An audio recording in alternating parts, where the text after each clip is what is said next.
بسم اللہ الرحمن الرحیم۔ یہ آرمی افسر کی آپ بیتی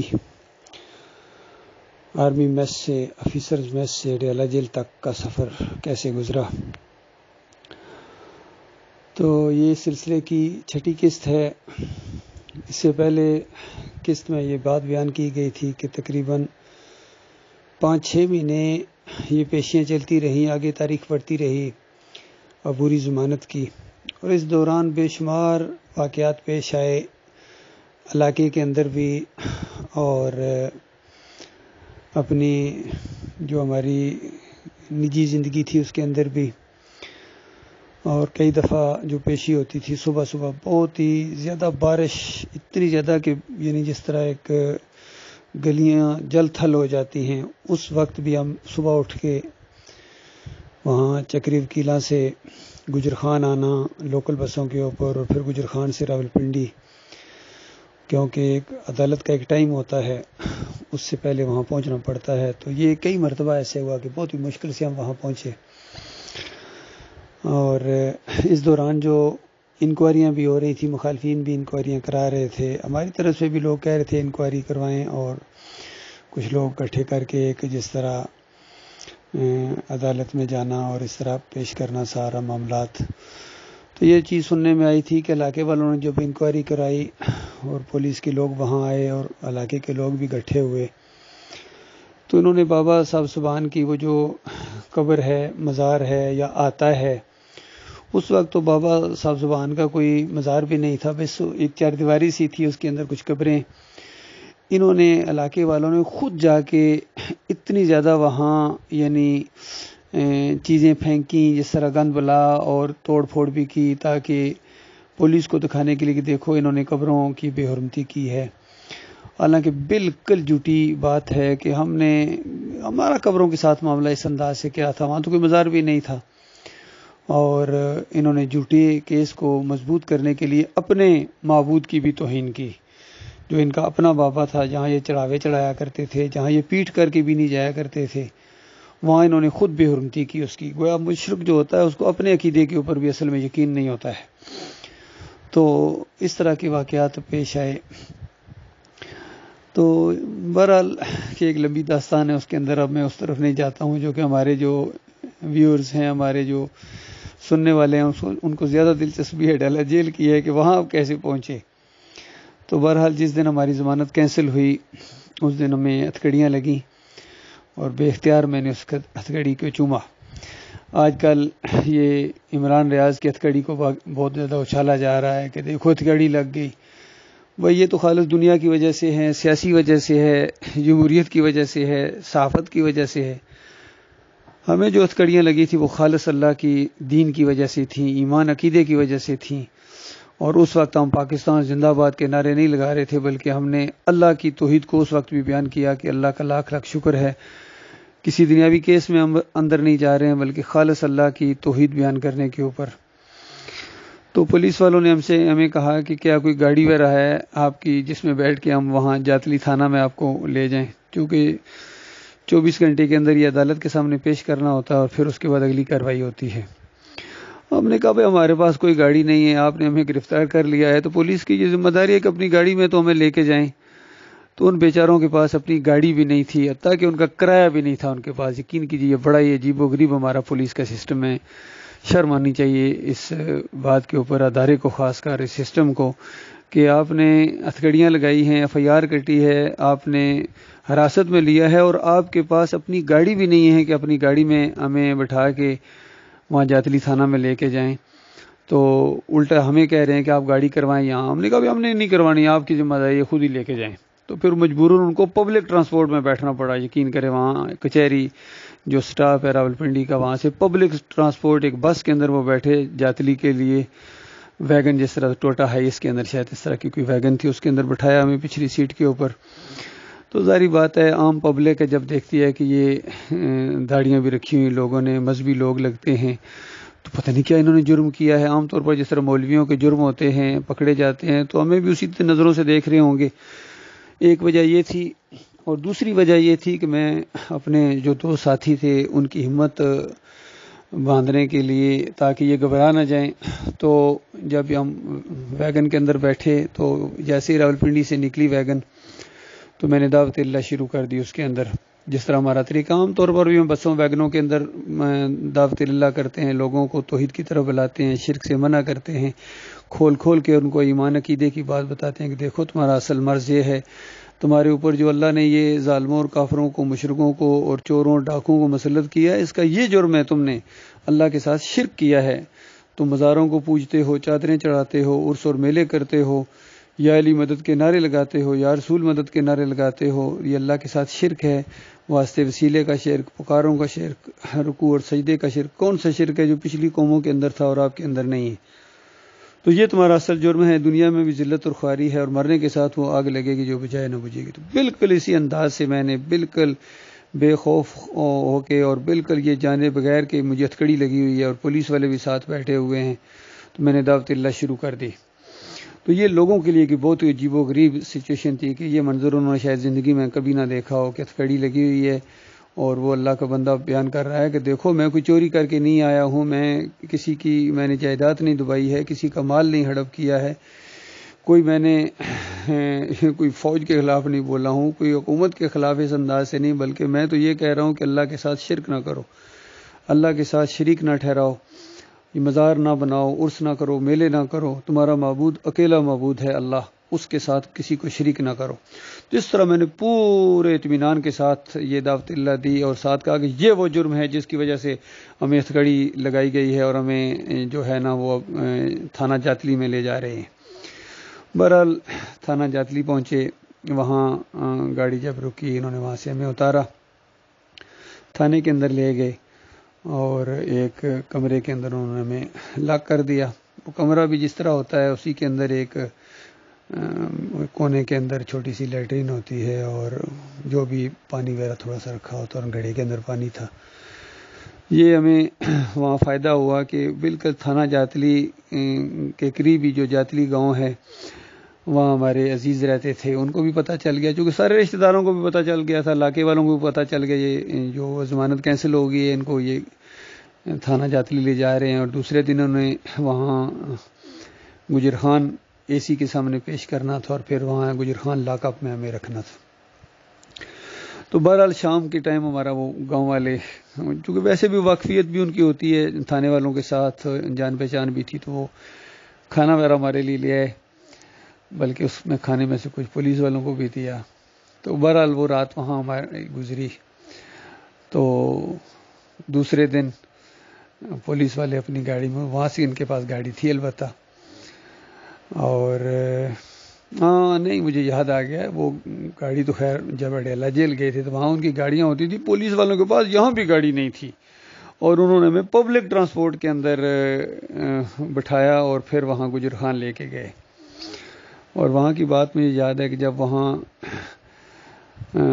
آر ایم کے سامنے پہلے پیش کیا، وہاں جو آر ایم تھا جس نے ایف آئی آر کاٹی تھی، اس کا نام میرے ذہن سے اب نکل گیا ہے، کچھ لوگ گاؤں کے اس کے پاس گئے، اس نے گاؤں کے لوگوں کی بات سن کے ایف آئی آر کاٹ دیا، حالانکہ ہم لوگ لاہور میں تھے، ہمیں پتہ بھی نہیں تھا وہاں۔ تو جیسے ہی اس کے سامنے پیش کیا تو میں نے اس کو کہا، میں نے کہا آرم صاحب آپ نے یہ اچھا نہیں کیا ہے، ناانصافی کی ہے، ہمیں بلایا بھی نہیں آپ نے بات چیت بھی نہیں ہمارے سامنے کی، کون سا ہمارا جرم ہے، آپ نے سنا بھی نہیں اور آپ نے ایف آئی آر کاٹ دی، کیوں ہم کوئی بھاگے ہوئے تھے؟ اگر آپ ہمیں بلاتے بھائی کیا علاقے میں جھگڑا ہے، ہم آ جاتے، ہماری بھی سنتے، ان لوگوں کی بھی سنتے، اور آپ کو ایک حکومت نے ذمہ داری دی ہے، اس کے بعد آپ ایف آئی آر کاٹتے۔ تو ایک دم وہ ذرا تھوڑا بوکھلاہٹ کا شکار ہو گئے، وہ یہ امید نہیں رکھتے تھے کوئی اس طرح ان سے سوال کرے گا، سوال سے یہ گھبراتے ہیں کہ کوئی سوال ان سے کرے۔ تو پریشانی کے عالم میں کہتے ہیں اتنے آدمی 28 آدمی میرے پاس آئے تھے۔ میں نے کہا 28 آدمی کوئی آپ کے پاس آئے اور کسی آدمی کی طرف اشارہ کر کے کہیں کہ اس نے وہ قتل کر دیا اور تم اس کو فوراً پھانسی لگا دو گے، اسے پوچھو گے نہیں؟ تو اتنا وہ کھلاڑ کا شکار تھے، کہتے ہیں ہاں لگا دوں گا۔ اندازہ لگائی اس حد تک ان کے اندر یعنی اخلاقی ضرورت بھی نہیں ہے کہ بات چیت اس کسی سے کریں، کہتے ہیں فوراً ان کو کہتے ہیں پولیس ان کو لے جاؤ۔ تو وہ ہمیں پھر واپس لے آئے، حالانکہ ہمارے ساتھ جو سجاد صاحب تھے وہ کہتے ہیں ارشد صاحب آپ نے آرم کے سامنے ایسی باتیں نہیں کرنی چاہیے تھی،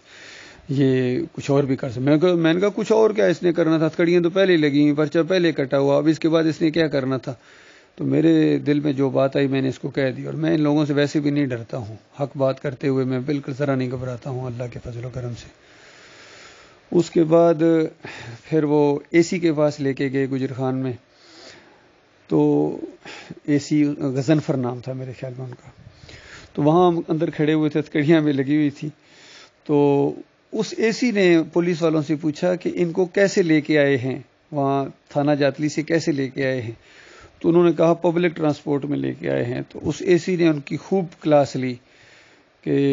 تمہیں معلوم نہیں ہے کون سا کیس ہے، کتنا نازک کیس ہے ان کے اوپر، اور تم پبلک میں ان کو لے کے آ رہے ہو، کتنا ان کی جانوں کو خطرہ ہو سکتا تھا، یہ ہو سکتا تھا، وہ ہو سکتا تھا۔ اس طریقے سے اس نے اچھا خاصا اس کو جو ہے یعنی ڈانٹ ڈپٹ کی ان پولیس والوں کو اے سی نے۔ پھر تھوڑی دیر گزری تو میں نے دیکھا کہ ہمارے جو ساتھ سجاد صاحب تھے، ان کا ایک جاننے والا اسی اے سی کے دفتر کے اندر بیٹھا ہوا تھا، پرانا کوئی کلاس فیلو۔ تو ظاہر بات ہے پرانے کلاس فیلو جب کچھ عرصے بعد آپس میں ملیں اور ایسے حالت میں ملیں جو عجیب و غریب ہو کہ اس کے دوست کو ہتھکڑی لگی ہوئی ہے، اور وہ کوئی صافی ٹائپ تھا، وہاں اس کے اے سی کے پاس کچھ لوگ آئے ہوئے تھے جیسا رپورٹر، اخباری رپورٹر وغیرہ، تو ان کی نظریں جب آپس میں ملیں تو ظاہری بات ہے دوست ملیں یا جاننے والے، تھوڑی سی مسکراہٹ آ جاتی ہے فطری طور پر، تو ان کے چہرے پر تھوڑی سی مسکراہٹ آئی سجاد صاحب کے، تو اے سی کی نظر پڑ گئی، تو اے سی نے بہت زیادہ ان کو ڈانٹا اور کہا کہ یہ مسکرانے کی جگہ ہے، یہاں تو مسکرا رہے ہو، ہتھکڑی لگی ہوئی ہے اور یہ مسکرا رہے ہو تم، تو یہ توہین عدالت ہے گویا، تو میں اسی وجہ سے تمہیں 3 مہینے ایسی جیل دے سکتا ہوں جس کی ضمانت بھی نہیں ہے توہین عدالت کے اوپر۔ تو اصل میں یہ فرعون والا انداز ہوتا ہے ان کا، حالانکہ کوئی اتنا بڑا جرم اس بندے نے نہیں کیا تھا، یہ ایک فطری چیز ہے۔ تو بہرحال جب وہاں سے باہر آئے تو میں نے سجاد صاحب کو کہا، میں نے کہا دیکھا سجاد صاحب یہاں آپ نے کچھ بھی نہیں کیا ہے اور کتنا بڑا کیس بن سکتا تھا، اور وہاں میں نے آرم کو ٹھیک ٹھاک اس کی کلاس لی اور پھر بھی اس کے اوپر اللہ نے ہمارا رعب طاری کر دیا ہے اور وہ کچھ بھی نہیں کر سکا ہے، تو لہٰذا اللہ پر بھروسہ رکھنا چاہیے، اللہ پر توکل رکھنی چاہیے، تو گھبرانا نہیں چاہیے۔ تو کہتے ہیں آپ کی بات صحیح ہے، یہاں کچھ بھی ہو سکتا تھا، یہ اس کے پاس اختیارات تو تھے، اس طرح کا معاملہ کر سکتا تھا۔ بہرحال پھر ہمیں وہاں جو ان کا جوڈیشل لاک اپ ہوتا ہے وہاں اندر انہوں نے ہمیں بند کر دیا،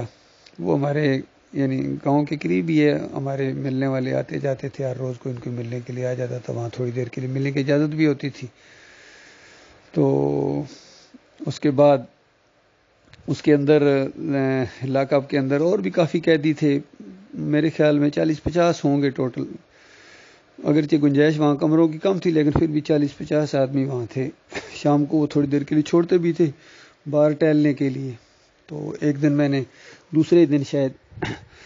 وہاں میں نے ان کو دعوت دی، میرے ذہن میں تھا کہ جس طرح یوسف علیہ السلام نے جیل کے اندر جیل کے ساتھیوں کو دعوت دی تو میں نے بھی ان کو دعوت دی، کیونکہ لوگ فوراً ہمارے قریب آ جاتے تھے، پوچھتے تھے کہ کیا معاملہ ہوا ہے، یعنی آپ کیوں آئے ہیں، مذہبی لوگ جو ہوتے ہیں فوراً پہچانے جاتے ہیں۔ ہم تینوں یہ داڑیاں رکھی ہوئی تھیں اور گٹھے تھے، تو لوگ پوچھتے تھے کہ آپ کا کیا جرم ہے، کیا جرم کر کے آئے ہو یہاں، تو ان کو بتانا ضروری ہوتا تھا۔ ویسے بھی میں تو دعوت کے حق میں ان لوگوں کو دعوت دینی چاہیے ہر جگہ، لیکن جب وہ پوچھتے ہیں پھر تو بتانا اور ضروری ہو جاتا ہے۔